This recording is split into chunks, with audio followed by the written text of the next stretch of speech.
Olá pessoal, aqui é o Denilson do Linguagem Diplomática e nesse vídeo eu vou falar sobre a volta do resumo na prova de inglês, né?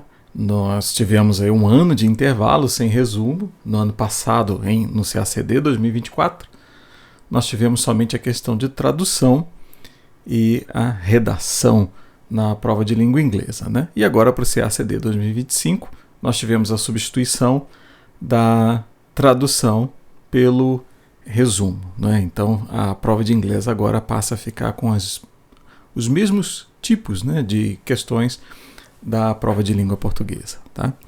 Bom, vamos lá, vou organizar a minha fala aqui em duas etapas. A primeira são algumas considerações iniciais sobre o resumo e depois eu vou falar das técnicas para a produção do resumo, basicamente 5 técnicas, né? Bom, vamos lá, as considerações iniciais. Primeiramente, eu vejo com bons olhos essa mudança para o resumo. Eu acho que ela tem uma excelente relação com, digamos, uma caminhada para uma prova de inglês com um aspecto mais técnico e mais acadêmico, né? Enfim, isso difere um pouco da questão da tradução, né? Porque normalmente tanto a tradução quanto a antiga versão, né, que tivemos aí até o CACD 23, que trabalhava normalmente com textos literários, textos clássicos, e dependia, de certa forma, né, para o candidato ter uma boa performance, dependia desse contato dele com esse tipo de leitura, né? E realmente a leitura de clássicos da língua inglesa, por exemplo, ao longo da preparação para o concurso é algo muito complexo, né? É muito difícil você interromper as suas leituras, né, todas as que você tem para as diversas matérias, né, e caminhar para uma linha de leitura, né, de textos literários, né? Então, a presença desses textos, né, desses clássicos da literatura em língua inglesa na prova, né, ainda está muito atrelada a uma ideia de erudição, né, de erudição do candidato, talvez ligado até o elitismo passado do concurso. E agora, com essa entrada do resumo, nós caímos num cenário bem mais técnico, bem mais acadêmico. Então, os textos, normalmente, né, no histórico passado, são textos acadêmicos dentro de temas relevantes para o concurso, né? Enfim, e as técnicas que você precisa empregar são técnicas do inglês acadêmico, né? Obviamente, e totalmente justificável, né? São habilidades que o diplomata precisa, né? Ele precisa mostrar que tem essas habilidades, né? Então, isso é positivo por esse lado, né? E por outro, eu diria que o estudo do resumo, a produção do resumo, ela é uma excelente preparação para a produção da redação. Eu diria que ela é fundamental, primeiro, pelo nível de análise do texto original que você precisa, né, chegar para produzir o resumo. Então é uma análise muito mais íntima, onde você observa conteúdo, a estrutura do texto, né, a organização dos parágrafos, a organização das categorias de informação, vou falar sobre elas lá nas técnicas, né, linguagem, signposting language, né, enfim, os marcadores discursivos que o autor usa, enfim, outros termos acadêmicos. Então é uma análise bem mais detalhada, mais próxima, mais cuidadosa de um texto que normalmente você acaba não fazendo nas leituras em geral, né? Então, ele é sim uma preparação excelente para composition. Fazer uma atividade vai, de fato, melhorar a outra, né? E com essa, digamos, análise mais íntima do texto, você ganha vocabulário, enfim, você precisa treinar muito o ato de parafrasear o original, né? Você não pode fazer uma cópia do original. Então, tudo isso prepara para a sua composition, né? Não é uma habilidade que é totalmente separada, né? Enfim, Então agora eu já vou caminhando, né, para a parte, né, mais técnica, né, já que eu, enfim, acabei de colocar aqui meu ponto de vista, né, sobre esses aspectos positivos do resumo, né? Enfim, sobre o aspecto técnico, eu diria que nós temos 4 etapas que você deve seguir, né, durante a prova, né? Mas nos seus estudos você pode utilizar pelo menos 5 etapas. Eu vou explicar por quê dessa diferença, né? Bom, vamos lá. A primeira etapa, né, é o que nós podemos chamar no inglês de skimming, que é aquela leitura geral do texto do início ao fim, de ponta a ponta, né? Em segundo lugar, temos o search reading, que é uma ferramenta de seleção de ideias. Em terceiro, é o outline, onde você pode criar uma estrutura do texto, uma estrutura de tópicos, né? Em quarto lugar, é o writing, né? Onde você vai, ou rewrite, né, reescrever o texto ali, criar essa nova versão. E em quinto lugar é o proofreading, ou a sua revisão do texto, né? Bom, vamos lá, explicando direito a primeira, né? Quando nós falamos em skimming, normalmente em inglês o termo está relacionado a essa ideia de leitura do texto, é uma leitura rápida, sem interrupções, do início ao fim, e você não trava ali em detalhes, né? Você não vai parar no meio do texto e procurar palavras no dicionário, etc. Não, o seu objetivo é a compreensão geral e você vai do início ao fim, certo? Então, isso é uma primeira coisa que você precisa fazer no texto, e nunca começar diretamente já resumindo. Isso seria um erro, enfim, irreparável no final do seu texto, tá? Você cria discrepâncias ali que você não consegue corrigir. Então, primeira coisa, compreender a ideia geral do texto através do skimming. Para você fazer um bom skimming, não basta você ir para o dia com essa mentalidade, para o dia da prova. Você precisa ter tradição, né, em realização de skimming. E isso nós fazemos ao longo da preparação, com a leitura dos livros, né, de textos da área de história mundial, né, política internacional, as notícias que você lê. Você precisa treinar skimming regularmente para fazer um bom skimming lá no dia da prova e ter um resultado satisfatório, né? Bom, depois de feito esse skimming do texto do início ao fim, você vai partir para uma outra etapa que é chamada de search reading. Search reading é uma técnica, né, de seleção de ideias em um texto. Você busca ideias, tá? Ele difere do scanning. No scanning você corre os olhos no texto em busca de uma palavra específica, que normalmente você já sabe qual é. Então, o search reading não busca uma palavra somente, mas ideias. Então, quando você faz o seu search reading no texto, você vai buscar frases, né, ou passagens relevantes para o seu resumo. Isso inclui, logo no início do texto, aquelas que definem o contexto, o recorte temporal, aquela que define o tema, né? Você tenta encontrar a tese do autor, né, como normalmente são textos acadêmicos, você tende a encontrar essa tese.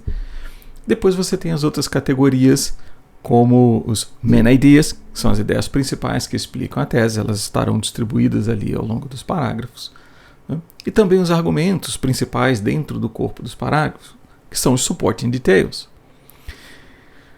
Existe ainda uma outra categoria de informação, né, que são os illustrations, ou exemplos, dados, números, fatos. Essa é a categoria que você exclui completamente do resumo. Quando você exclui a categoria de illustrations, você já vai reduzir o texto para 50%. Tá? E eles não devem entrar de fato no seu resumo. Tá? E isso nos leva a pensar numa coisa importantíssima sobre a produção do resumo, que é o seguinte: muitas vezes você pergunta para alguém, como você faz seu resumo?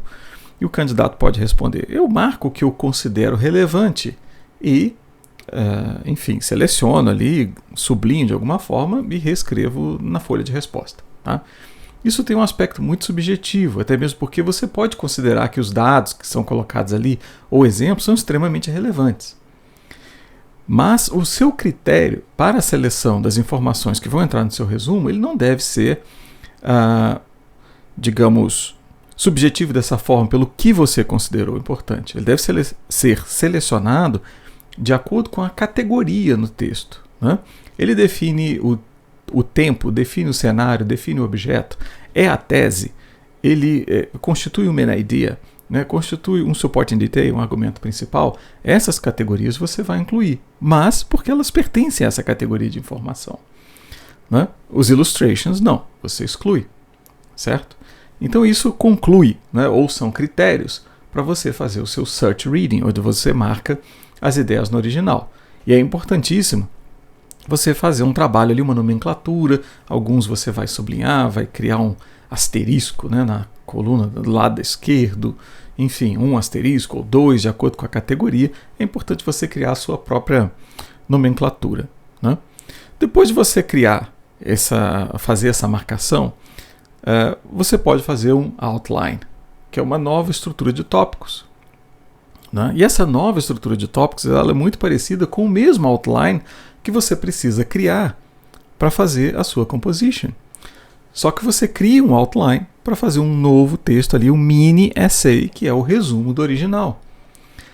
Se você conseguir atuar nesse nível, você vai reorganizar as ideias que você marcou no search reading, né? Você as reorganiza no seu outline, cria ali uma sequência totalmente coerente e a partir dele você escreve o novo texto e com isso você evita completamente a cópia do original.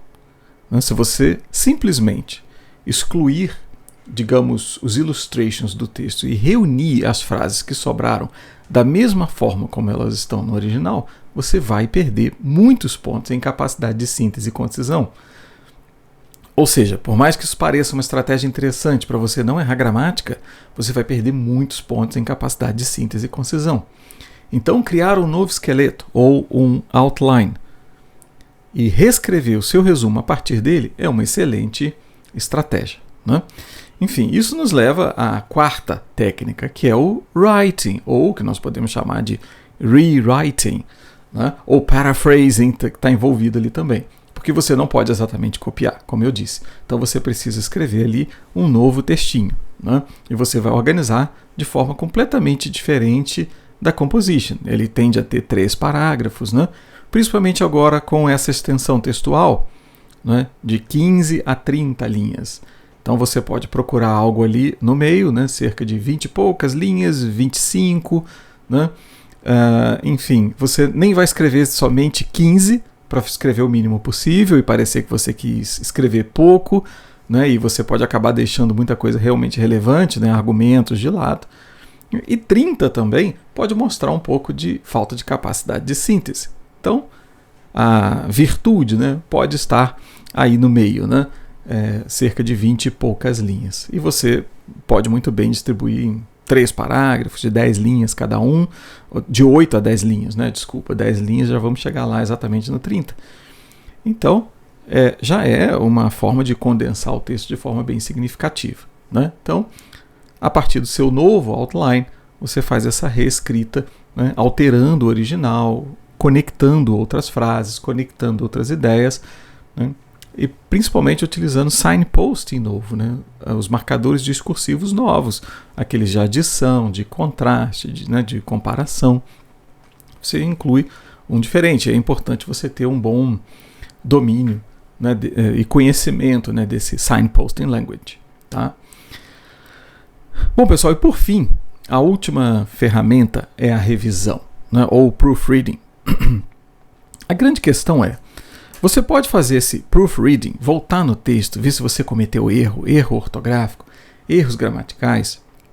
Você pode fazer isso livremente nos seus estudos, né, revisando o texto, até como uma forma de melhorar, lapidar a sua escrita, certo? Então você verifica o seu texto final, como ficou, pode consultar gramática, pode consultar dicionário para ver se alguma coisa está certa. E isso vai muito bem nos seus estudos, né? Ou até mesmo aquela revisão, né, em que você vê que errou e você já sabe o problema e corrige ali. A grande questão é que na prova mesmo, você não pode voltar no seu resumo, lá no texto final, na folha de resposta, fazer rasuras e corrigir. o seu resumo, né, o seu texto. O máximo que você pode fazer quando você percebe na hora que errou uma palavra é cortar aquela palavra com um único traço, algo bem limpo e organizado, e escrever a palavra nova na frente. Porque se você cortar a palavra e escrever por cima, você vai receber uma penalização ali em CGPL, correção gramatical e propriedade da linguagem, você vai receber essa penalização da mesma forma, tá? Então não pode ter esse tipo de rasura no final. Então qual seria a única possibilidade de fazer uma revisão, procurando todos os erros no texto, enfim, para corrigir meus erros gramaticais e ortográficos e entregar uma prova com tudo isso, corrigido e bem certinho ali. A única possibilidade de você corrigir e entregar uma correção bem feita seria se você tivesse tempo de passar o seu resumo a limpo depois da correção. Tá? Mas para isso, eu recomendaria, né, que você decidir se você pode passar a limpo ou não a partir de simulados. Se você fizer simulados e você perceber que tem tempo para passar os textos a limpo, tanto o resumo quanto a sua redação, né, porque é um processo bem demorado, você teria que passar a limpo cerca de 100 linhas. Né? Então você precisa avaliar se tem esse tempo. Então, para tomar essa decisão, é importantíssimo que você já tenha simulado anteriormente e, se possível, mais de uma vez, a realização da prova dentro do tempo, com todas as questões. Certo? Então, uma alternativa para isso é você fazer um outline bem feito, organizando ali todas as ideias, para que você possa ter o máximo de concentração possível no momento ali da escrita do texto. Então, o outline ele pode ser uma etapa intermediária que vai ajudar você a gerar um texto final mais correto possível, sem a necessidade de passar limpo. Ok? Bom, pessoal, então, essa é a minha visão, minha percepção sobre a volta do resumo. Eu vejo com, uma perspectiva positiva, tá? Mas eu diria também que o candidato precisa ter atenção com essa parte técnica, porque não podemos, de fato, fazer um resumo de forma muito intuitiva. Certamente ele corre riscos de sair fora do formato no final, ok? Muito bem, espero que você tenha gostado dos conteúdos. Vou pedir para você se inscrever aqui no nosso canal para você continuar acompanhando as dicas, né, que nós vamos compartilhar aqui ao longo dessa temporada, né, até o final do CACD 2025. Então, um abraço, bons estudos e vejo você no próximo vídeo.